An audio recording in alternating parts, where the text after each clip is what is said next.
We'll go back to that. But for right now, we're in the studio here, joined by Zach Lydon. Zach, how you doing tonight? Good to have you in the studio on the show, WSUC 90.5 FM, The Dragon. Yeah, we're doing good. It's a nice night. Good, yeah. Beautiful night here on campus. It hasn't gotten too cold yet. I'm surprised we haven't had any snow. It's been a good thing. Typically, by the time you start basketball, it's been snowing. I'll tell you what, today was a little weird. It was really windy today. I had to bundle up, and I come out of practice, and it's had to drop 15 degrees. I was out here in a long-sleeve shirt. It was kind of strange. Yeah, Cortland weather does that to you. I mean, it'll be all over the place.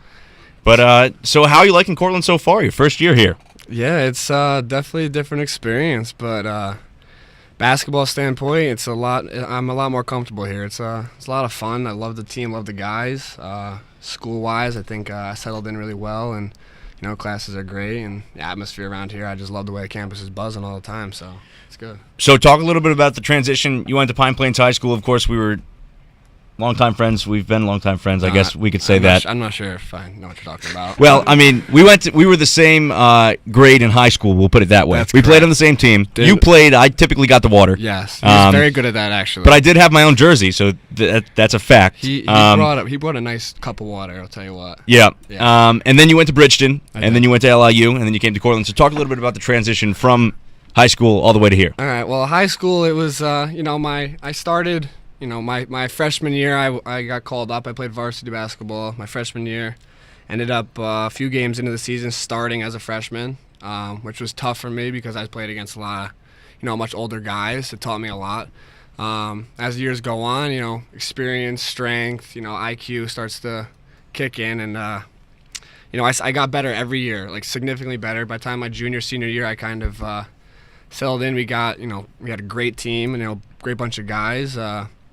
Kind of average on that double-double range, led us to 3 Section 9 titles and a state, crack at the state championship. Fell short, but then, I didn't know what I wanted to do at that point, whether I wanted to go straight to college or if I had a thought in my head that I could get a scholarship somewhere, So I went up to Bridgeton Academy, AAA, which is in the NEPSAC, a prep school league in the Northeast, New England area. And I grew significantly as a basketball player. I was coached by one of the best high school coaches around, Whit Leger, and he really brought a lot out of me. Became a great basketball player, like I said. Had a bunch of about 15 or so Division I schools talking to me. Not many of them really wanted to pull the trigger on the scholarship end of it. So I got offered by Division II LIU Post, and I went down for a visit, saw a game. From what I saw, they were they played who was it? Can't remember who it was anyway, but they cracked this team, and I was like, this looks like a good spot. School is pretty nice. It was during the winter, winter session, so not many fans. So I figured when I get back here, maybe this camps will be buzzing a little more. So decided to take that scholarship, went down there. Preseason was tough. It was hard. Met a couple guys, became good friends. Season kicked off. I was in a starting role. Thought I was going to get some good minutes, and then midway through my first semester, like during the basketball season, I just, started clashing with my coach, not getting along with guys in practice. Practices became just tough, Mentally, I just started to break me down, and I just kind of thought this was not the spot for me. So I ended up, you were here. I knew a couple of my buddies were coming in, and decided, might as well let's step down from the scholarship level. I didn't really care about scholarship and just wanted to have fun and be successful, and decided, I looked at Cortland, looked at a couple other schools, and, came to watch one of the games that I think they played SUNY New Paltz at New Paltz. I went to the game and I saw, team looked very good. That was the Valentine's Day game. That was before the Syracuse Duke game. No. That was against against Potsdam here. Oh, okay. So I went down to New Paltz, saw them play, and I saw they had some good pieces, and I just thought that if I came here that I could help this team, and we could seem like a lot of good guys. I can blend here, mesh here, and just be successful. So I came for a visit, met the coach, and talked to Spanbauer, and I just thought this place would be a great spot for me. And I guess, history. So you talked about the campus feel. Can you point to any specifics of what you really like about the campus, or just the general feel in general? What I like a lot is the big difference for me from LIU to here is, down there I'm a guy from the country area, country music, outdoorsy stuff, and the guys down there, kind of like inner city kids, kind of preppy-ish, and it's just not me. And then, I come up here, I see a lot of athletes, a lot of guys that seem like you can really get along with. I've met a lot of people here, a lot of friends I feel like I can be friends with for a long time, and I just, it's just fun. It's just fun every day. I kind of, run into people, laugh, and it's a good time. So you talked about, bringing some people with you here. You also transferred in with Justin Cooper, another high school teammate of yours. Talk to me a little bit about what it's like bringing him and playing with him at this next level now. It's a lot of fun because, in high school, we had a bond, a pretty strong bond on the court, and we played. We were a much better team than the teams we played, but we never let that get to us. We always played our game. We always played together. The way that we would share the ball on the court, just you knew where each other was without even having to look for the guy. So it just kind of brings that chemistry along, and being friends, like you said, going to high school together, just being friends with him just gives me another guy here. Going into day one of practice, you don't know anybody. Right. So you go into day one and you actually got a buddy right next to you. You're grinding with that guy. It just adds another level. You know what I mean? It just kind of boosts your ego a little bit. So talk a little bit about the role you're going to play this year with this team. Of course, nice and tall, 6'9", but you can also shoot the ball. So you've played a little bit of the 3, 4, 5 positions. What role do you think you'll play this year for Cortland? As of right now, I'm, a stretch forward type of guy. Not always in the post, not always on the perimeter. I'm in and out. I've definitely developed a better inside game this year. I'm more confident around the rim. But as of right now, I've talked to Spambauer, and he's talked to me about trying to run some perimeter, some small forward, even like shooting guard position, because of the way I can, stretch the floor, even handle a little bit. It seems like I'm just going to be his utility guy that can play. I'm up top on zones. I'm, sometimes guarding some of the team's better players. It's just kind of wherever he wants to put me, I'm going to play. But it seems like right now I'm settled into a really good, stretch forward type of role, and it's right now it looks good with that win over Utica. So. Oh, absolutely. Good to get the first one out of the way. If you had to compare yourself to a NBA basketball player in today's game, who would you maybe say? That's tough, but I like to think of myself a little bit like a Kevin Love. That guy takes pride in his rebounding. He's not always out there to score. I like to go after rebounds. I like to crash the boards a lot. And then just the way that he's not an off the dribble player. He's a spot up 3-point shooter. Or if he gets the ball inside, he's great around the rim. I'd say I'm not at that level, but I'd say just that type of game set where he's picking and popping, shooting threes, rebounding, outlet in the ball, and just kind of being that hybrid forward, I'd say. So who's your favorite player then? Favorite player? I'm a big Amari Stoudemire guy. When he was playing for the Suns, the pick and roll, I just remember being little and my dad always teaching me how to do the pick and roll, and I just always watched Amari and the way that guy would, roll the hoop, and him and Steve Nash. Just, I like to mold my game around him. I do set a lot of screens. I bet you if you counted, you'd get a lot in a game. But speaking of the NBA, though, you're a Knicks fan, right? I am. So what do you think of Porzingis? I like him. When he got drafted, I was a little skeptical. I watched his little mixtape there, and I just saw a lot of. He was really fragile. He'd get looked like a middle school hoop mixtape of some kid that could dunk. What he looked like was a little bird is born, they can barely walk. He runs up and down the court, and it looks like he's just going to fall over. He did look very awkward, and I'll admit that I was very skeptical too, and I'm here to say that I'm sorry for that because now I'm a believer in Kristaps, and I think he should be the MVP of the National Basketball Association. What I do like, though, is that he's 7'3". What is he, 20 years old, 19, 20? 7'3", he gained a bunch of weight. he shot, and when he played in Europe, he shot the ball well. And when I saw that, I was kind of like, he's got a great foundation. When he got drafted, I was like, I think we could have picked someone better. But seeing where he is now and where he was, I'm a firm believer, and I like the pick a lot. So I'm happy. I'm a big Kristaps believer now as well, and I definitely was not when they first drafted him. That's for sure. No, he's 100% the steal of the draft. I mean, you could arguably say he's obviously him and Towns are probably competing for Rookie of the Year, in my opinion.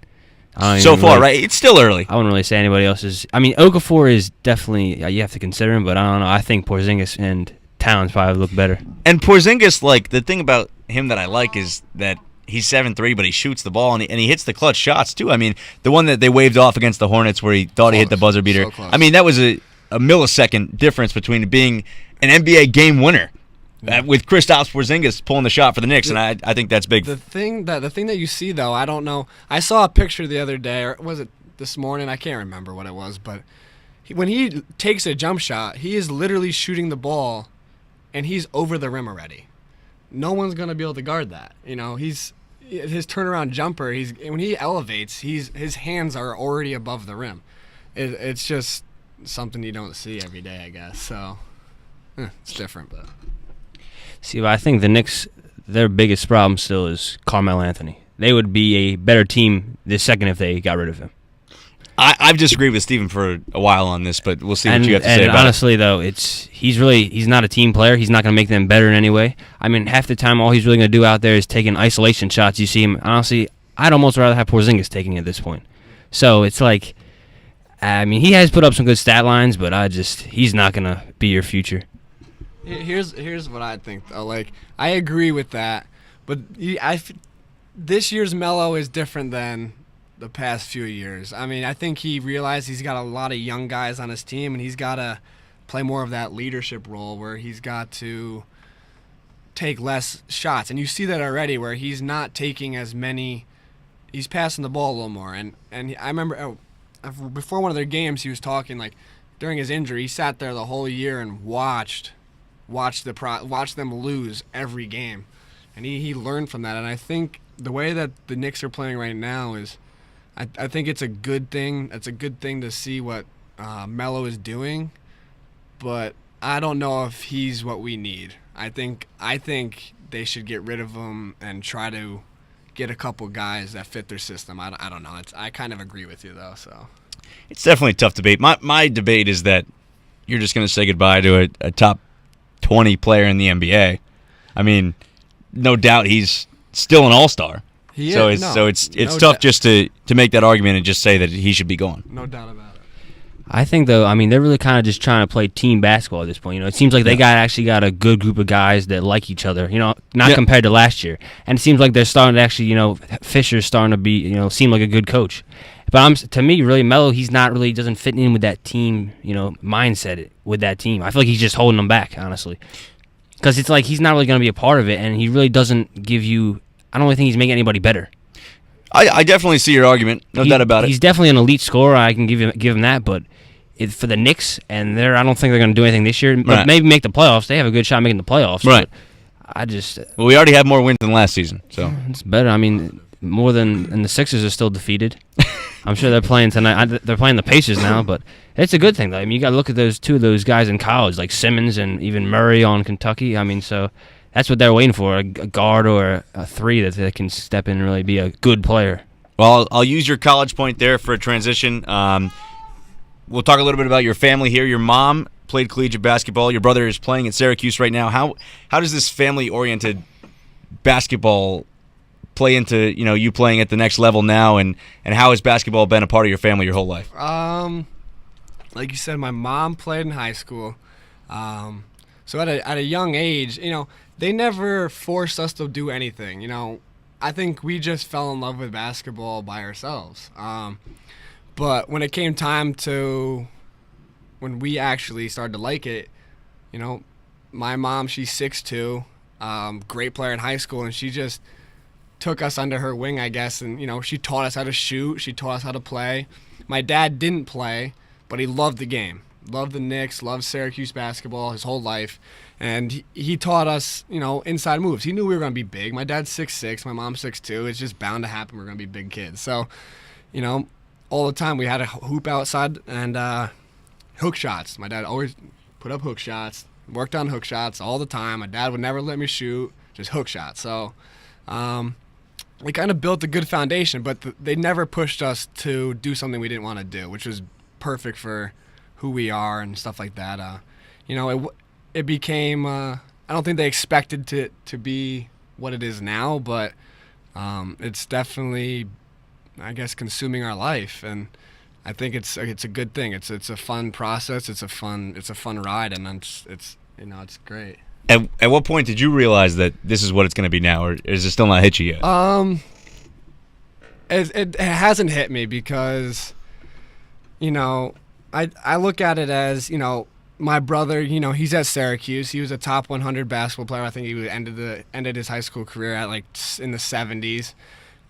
I just look at him. I see that's my little brother. Like, I don't see this is the Syracuse young kid that's. You could still beat him 1-on-1. That's a fact. Yeah. Oh yeah. You heard it here first. Yeah. And, I'm calling him out right now. So if he wants to play 1-on-1, I'll play him 1-on-1 right now. But I still see him as my little brother. We still get, we still bump heads, we still collide, we still have fun. So it's like, I don't see him as that type of kid. So I guess it still really hasn't hit me. But I think that's good because I don't treat him differently. No one in our family treats him differently, and that's how I think he needs it.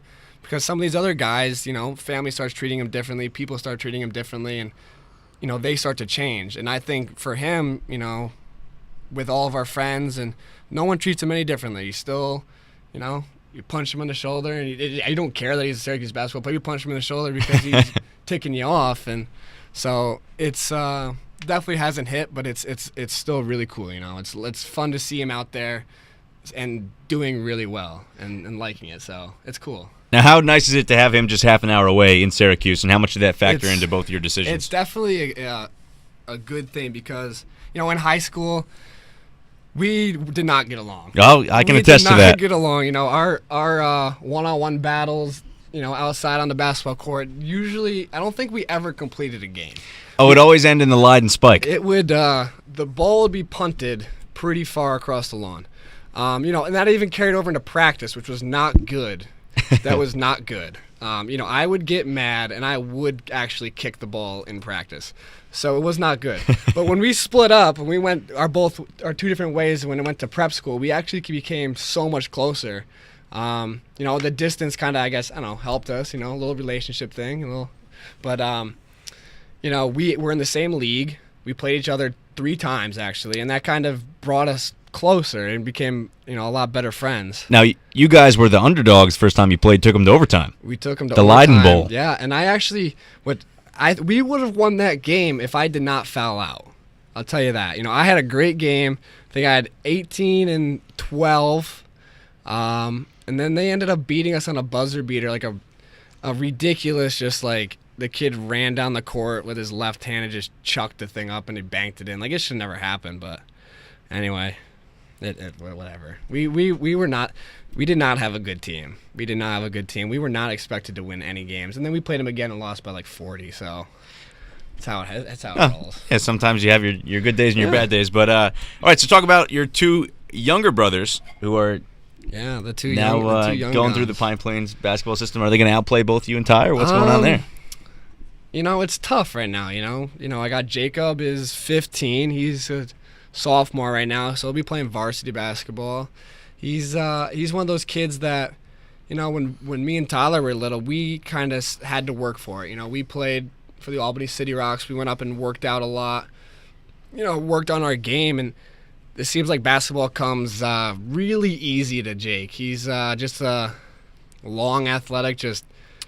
Well, he definitely beats me in 1-on-1 every time we try and play. Yeah, but I don't want to, hurt your feelings, but you're not the greatest. Well, that's why I sit on the sideline with a headset now, as opposed to trying to play. And I'll tell you what, you're good at it. So it's follow that dream instead of the sports. Well, that's very true. I think I will do that. But and it allows me to see a bunch of different sports. I don't have to lock into one basketball sport. I can go and do ice hockey on Friday night, football on Saturday. That's right. But anyway, Jacob, he good kid, good player, and I think there's talk that he might end up doing the prep route that we did. The system at Pine Plains is a little rough, but you never know what's going to happen. But I think he has the potential to be really good. I don't know if it's going to outdo us. You never know. He's 15. He could anything. A lot of time. Happen. The little one though, Logan, the kid is he's different. He sees the game. I don't know, like no other 12-year-old sees a basketball game. It's a little scary, and I think that he's going to be very good. He's learned. He watches us, and he learns the game. And at 12 years old, if he was a little bit more mature, he could probably beat a lot of 15-year-olds. Well, I'm a big believer in having the older brothers make the younger brothers better. Oh, yeah. I mean, you guys are always being so much taller and so much more athletic just because you're that much older, but it forces the younger brothers to adapt and learn how to score against you despite the fact that you're 6'9", and that's the thing. So then they go play against kids at their age and not nearly their height, but still their age and their skill level, and it makes it a lot easier. Yeah, we there's the four of us. We 2-on-2 almost every day during the summer. And it's always, one big and one of the little guys, and we'd always play, but we wouldn't take it easy on him, Jacob's driving the lane. I'm going to try to punch it out of bounds, but I want to tell him, like, don't let me punch it out of bounds. Use your body, like, hit into me. I know you're shorter than me, but it's only going to teach him. But yeah, it's, I'm a firm believer that Tyler is the way he is because of me. Like, I'm not as good as he is. It's clear, but because of the way we played and the way he learned from me, I was physical on him, I was tough on him, and it made him a better player, I think. He said it, I think it. It's Yeah, no, I absolutely agree. All right, we'll go back to Cortland basketball here. What's the goal for this year's team? Goal for this year, everybody says, let's win a SUNYAC, let's win this, let's win that. It's tough to say. It's, game one. Everybody's goal is to win the SUNYAC, but I think we've got a crew. We've got a crew that I think we can do that. But I think we need to take small steps and say every game we got to look at and we got to win every game. One game at a time, not let's look 25 games down the road. I think take it into Christmas break, see where we're at. But I think the biggest goal we should make for ourselves is let's make the tournament. Let's make the SUNYAC tournament, and that's when we will set our goal to win it. You know what I mean? Oh, absolutely. Coming off a strong performance against Utica, you guys won 87-85. You were 4 of 7 from the field, 1 of 3 from 3. Mm-hmm. And you had 10 total points. That's second on the team. Blair Starfer led the team with 23, and Justin Cooper contributed 11. So you two both near the top of that scoring column there. Talk a little bit about that game, that win versus Utica. That was a very strange game. 87 to 85. That should never 80 points in a college basketball game should not happen. We need to do better on defense. We have a goal every game to hold teams under 38% shooting and under 50 points at least. And it just kind of they had some good talented shooters and they just were knocking down shots. But the toughest thing for us to adapt in that game, the ref, I think there was almost 40 fouls called in that game. They had 3 guys foul out. I was in early foul trouble. I think my minutes were pretty low. I think I only played, 18 minutes. Cortland had 22 fouls called on them. Yeah. I think there was and Utica had 30. I think, 52. So it was the rule changes this year. It's a little bit different, and I think we need to adapt to, playing a little bit less physical because we get after it in practice. Span doesn't he doesn't call many fouls, which, helps us because we can play through that. But the fouling was it was tough for us to get over, and I think the reason why we won that game was because we were in the bonus and at 11 minutes. They kept fouling us, and Blair I think got at least 15 points of his from the free throw line. Yeah, he was 14 and 19 from the line. So I mean, that was huge for us. But, right. You know, it was a rare game that shouldn't happen again. But so coming up, you guys getting prepared for this weekend. Yep. We got where we at a Cobleskill on Friday. Yeah, I think you play in Ithaca against Cobleskill. Yeah. Should be watching some film on them tomorrow, but we shouldn't. We're not going to go into the game any differently than we would any other game. Play our game. Play with confidence, play tough, play hard, play fast, play smart, and I think we will be good. We should be fine no matter who we play. All right. Let's ask some fun questions now. We've talked enough basketball. Ready? Let's go. Quick fire questions. Right off the top of your head, favorite athlete? Let's go with Kevin Love. Kevin Love. All right. Pre-game meal. Oh, that's tough because I don't really. I like pasta. I like to eat some sort of pasta before I play. Get the carb load in. Okay. Favorite meal at the New Big Dining facility? Oh, that's rough. Probably their chicken parm is pretty solid. Okay, that's a solid. Fair answer. Yeah. What's your take on the omelet dilemma? The fact that they're only serving 2 omelets now to us, two eggs per omelet. I only always got 1 omelet, so I'm not familiar with it. But I did hear, I don't know if it's true. I did hear though that they're gonna stop serving double of whatever you want. So I don't know if it's kicking in first at the omelet line just to kind of get under your skin, but maybe it's starting there. Yeah, it's really bothering me. That's one thing. I'm gonna have to write a strongly worded email. You were flustered the other day. You were a little. Well, you just come to expect every morning. You go in there and you order. I ordered, a 2-egg omelet and 2 eggs over hard, and the next day they say, well, you can only pick one, and I said, well, I'm not prepared to do that. Yeah, so that's tough. Yeah. But what are you getting in your omelet? I'm a bacon, ham, and cheese. Yeah. Okay. Yeah. All right. So we talked about your pregame meal. What are you listening to in the headphones? All right. I do listen to a lot of country. So I started off with half of it country, the other half to kind of get me ready in my zone. I do play a little rap, a little. You're pulling into Park Center. You got 3 minutes on your way down. What's the one song you're playing? Go to pregame. Well, I like Machine Gun Kelly. Okay. Some may not. Some do. Whatever.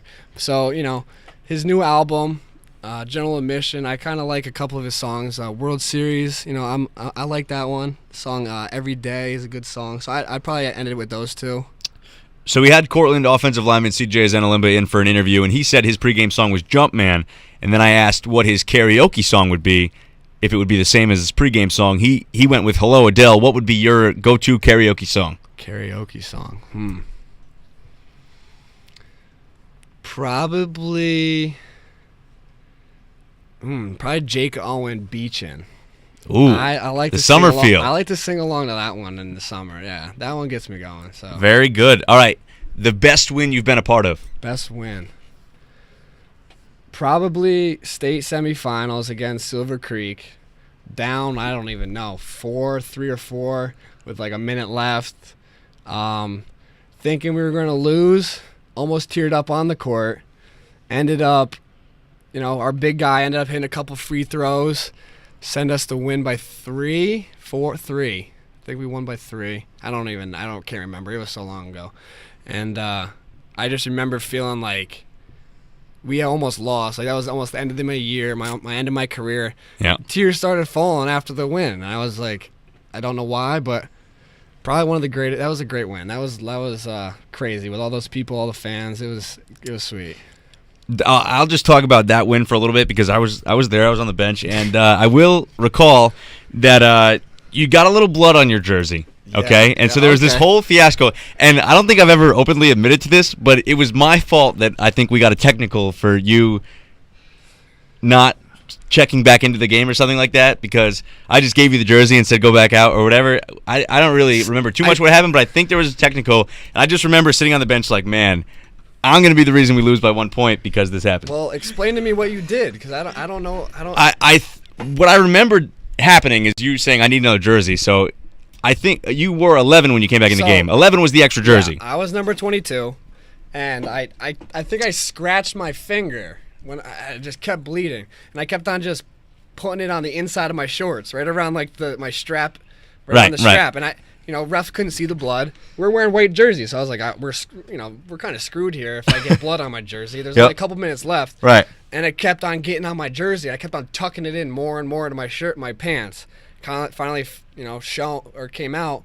Ref told me to leave. I think you have 30 seconds to change. And I handed you the jersey, but I think what happened was you didn't check back into the game. That's what I sprinted off the court during a free throw, ran out of the stadium, ripped my jersey off, put on. I think it had to have been an extra small number 11. Yep. It was the tightest thing I've ever worn. I mean, skin tight, and I just ran right back on the court, not thinking. I'm in front of probably 2,000 people, 3,000 people. And we had I'm not good thinking crowd. about my jersey. I'm not thinking about checking in. So I just ran back on the court. I think we did get teed up. I think they shot free throws, and I remember thinking, like, wow, I told him to run out there, and I didn't tell him to check in. Yeah. And I put that on me. So thanks to the Pine Plains team for not making it be on me. We won that game, and then eventually we'd fall to the Lake George team. But I just wanted to get that off my chest here. Well, I'm glad you told me over the radio show so I wouldn't get mad at you outside. But well, that's right. I knew you couldn't say anything that bad because we're live on the air here, so I figured I'd get it out now. All right. My last question in the quick fire round that turned not so quick fire was, is a hot dog a sandwich? Steven's not here, so he won't be mad if I bring it up. All right. We've talked about this a lot. I think you said the dictionary says it is a sandwich. Well, the dictionary says a sandwich is either 2 slices of bread or a roll that's split open with filling in between. Well, is what Merriam-Webster says. Then I'm going to go with the dictionary. It's a sandwich. It definitely I never thought of it until about a week ago. Yep. Because who would ever really care if it's a sandwich or No, I agree. But then once I heard of it, I just knew my new purpose was to find out the real.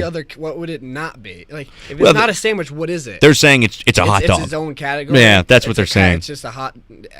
The advocates on that side of the argument, I won't. There's different types of sandwiches. Submarine sandwich. Sure. Hot dog. I mean, hot dog is its own thing. I don't know. It's got to be categorized. So it's a sandwich. It's a sandwich. All right. Before you go, I'll ask you to make a Thursday night game prediction. Your brother was on the show here, and he made a correct prediction here. So he's 1-0 in Thursday night picks this week. Titans-Jaguars. Titans-Jaguars. He had a little bit of an easier pick. It was Seahawks versus 49ers. We'll put a little asterisk next to his pick, but Jaguars. Titans-Jaguars. Who you got? I'm going to go 24-14 Titans. You even gave us a score. I like that. I'm going to go Titans with the win. I don't know. I don't know. You believe in Mariota? I like Mariota. I like him. I think he's going to be good. I'll go Jaguars. I'll disagree with you, but I see where you're coming from. Yeah. Okay.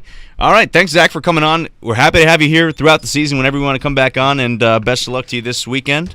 Of course. Thank you. Appreciate it. And we'll be seeing you soon. All right. Stay with us. It's 9 o'clock. This is the Sports Word, WSUC 90.5 FM, The Dragon.